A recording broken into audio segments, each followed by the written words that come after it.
வணக்கம். டெல்லியில் நம்முடைய மாணவர்கள் நீட் கொஸ்டின் பேப்பர் லீக்கேஜுக்கு எதிராக, நீட்டுக்கு மறுதேர்வு வச்சதுக்கு எதிராக, நீட் தேர்வே வேண்டாம் அப்படின்னு சொல்லி ஒரு வார காலமாக போராட்டம் நடத்திட்டுருக்குறாங்க.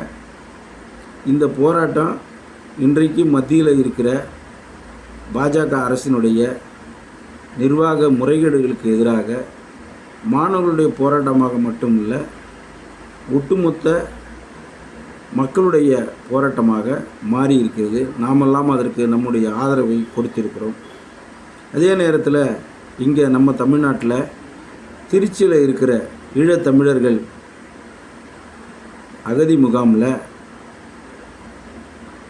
ஈழத்தமிழர்கள் சில கோரிக்கைகளை முன் வச்சு போராட்டம் நடத்திட்டுருக்கிறாங்க.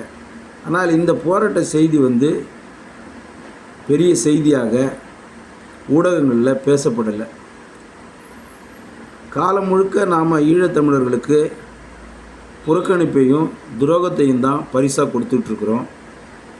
ஆனால் ஈழத்தமிழர்களை பாதுகாக்க வேண்டிய, அவர்களை காப்பாற்ற வேண்டிய, அவருடைய வாழ்க்கையை, சுதந்திரத்தை உறுதி செய்ய வேண்டிய கடமை, பொறுப்பு தமிழர்களாகிய நமக்கு இருக்குது அப்படின்றத நாம் மறந்து ரொம்ப நாள் ஆயிடுச்சு.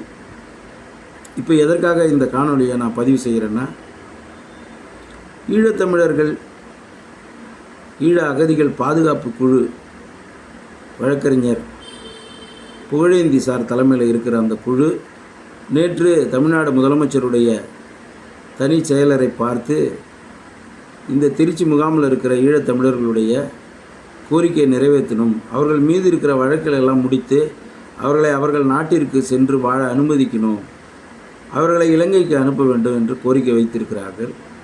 தமிழ்நாடு சட்டமன்ற தேர்தலுக்கு முன்பாக இன்றைக்கு தமிழ்நாட்டின் முதலமைச்சராக இருக்கின்ற மரியாதைக்குரிய திரு விஜய் அவர்கள் நாகப்பட்டினம் பகுதியிலே தேர்தல் பிரச்சாரம் செய்தபோது ஈழத்தமிழர்கள் மீது மிகவும் கரிசனத்தோடு தலைவர் பிரபாகரன் குறித்து பேசினார். ஈழத்தமிழர்களுடைய வாழ்வியல் சோகங்களை, அவருடைய துன்பங்களை, வாழ்க்கை சவால்களை குறித்து இந்த அரசுக்கு உண்மையிலேயே அக்கறையும் கரிசனமும் கவலை உணர்வும் இருக்குமென்றால் உடனடியாக ஈழ அகதிகள் பாதுகாப்பு குழு வலியுறுத்தியுள்ள அந்த கோரிக்கைகளை தமிழ்நாடு அரசு உடனடியாக பரிசீலித்து திருச்சி ஈழத்தமிழர் அகதிகள் முகாமிலே உண்ணாவிரதம் இருந்து வருகின்ற அந்த ஈழத்தமிழர்களின் உயிரை பாதுகாக்க வேண்டும். அவருடைய கோரிக்கையை பரிசீலித்து அவர்களை இலங்கைக்கு, அவருடைய சொந்த நாட்டிற்கு சென்று வாழ அனுமதிக்க வேண்டும். நன்றி, வணக்கம்.